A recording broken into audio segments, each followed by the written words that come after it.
इमरान की जानिब से मौलाना फजल रहमान की जो तकारीर हैं उन पर पाबंदी लगा दी गई। इस हवाले से आपका जी बिस्मिल्लाहिर्रहमानिर्रहीम।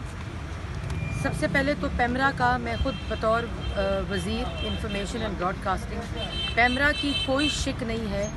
जो उसको ये इजाज़त दे कानूनी तौर पर और आइनी तौर पर कि वो मौलाना साहब की तकरीर के ऊपर बैन लगाएं। किसी भी शिक में ऐसी बात नहीं है। और अगर आप मुआवजा करना चाहते हैं तो आप 2014 का धरने की जो मौजूदा नालायक वज़ीर आज़म है उनकी तकारीर जो कि कंटेनर पर सोते जागते होती थी, जिसमें हुंडी के ज़रिए पैसे मंगवाओ, सिविल नाफरमानी की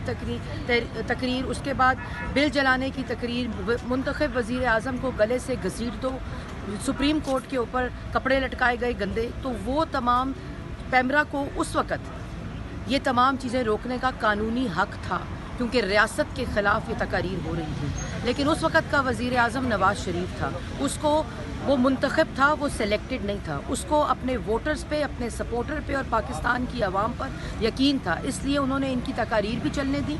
ये लोग जो डंडे लेकर आए, इन्होंने जो पार्लियामेंट पे हमला किया, पार्लियामेंट पे लानत भेजी, इन्होंने पीटीवी पर हमला किया, वो तब उस वक़्त का वज़ीर आज़म ने एक नोटिस नहीं लिया, एक स्क्रीन इनकी बंद नहीं कराई क्योंकि वो नवाज़ शरीफ था। आज का वज़ीर आज़म नालायक है, नाअहल है, और ये जो आवाम के ऊपर 14 महीने में जितने मज़ालिम, रोज़गार बंद, रोटी बंद, सनत बंद, कारोबार बंद, सब कुछ मुल्क में